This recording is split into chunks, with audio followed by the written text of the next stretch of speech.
So the word got around, and I started working on different shows. I was doubling anybody. Didn't make no difference what size. They would dig a hole, and I would fight out off in the hole.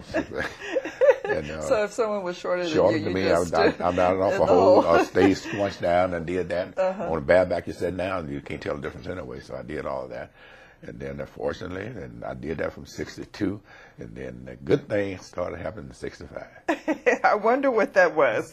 A thing called I Spy, a man called Bill Cosby.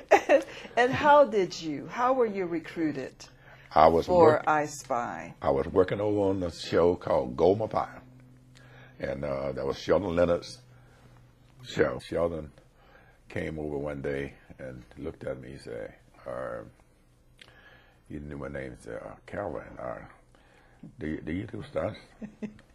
I say, yeah, I do stunts. He said, I just got a show called I Spy, and I hired a guy named Bill Cosby, and you kind of look like him. Do you know Bill Cosby? Nope, never heard of him. I don't know him. But if you say I look like him, I can do his stunts. And he said, yeah, okay.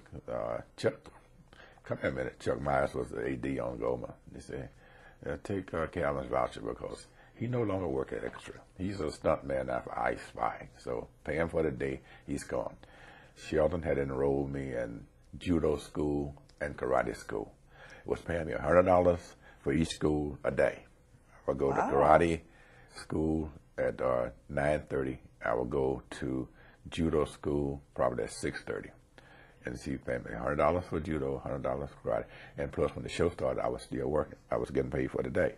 But were there black stunt people prior to you being hired by Sheldon Leonard? Were there stunt people who were black working for any other television show or movie or?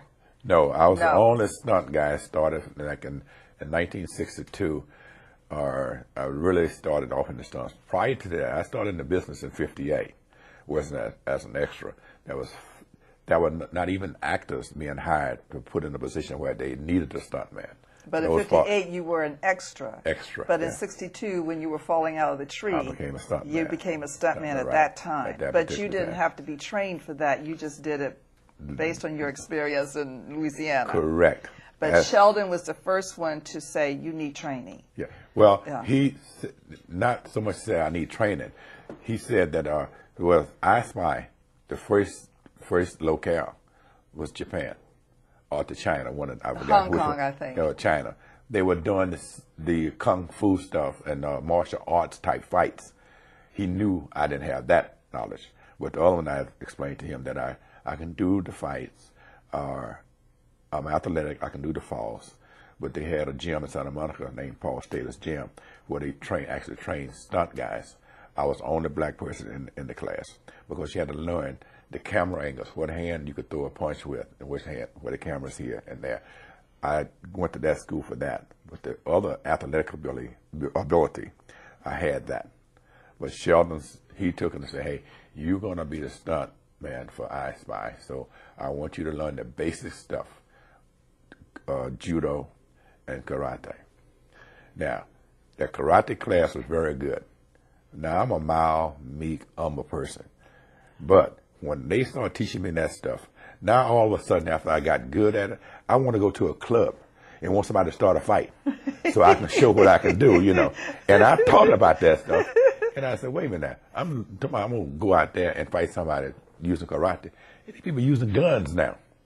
And so I went to Sheldon. I said, Sheldon, I think I have enough karate and judo to do the show. And he said, okay, you know, you're cutting off my, I said, hey, you can have your $200.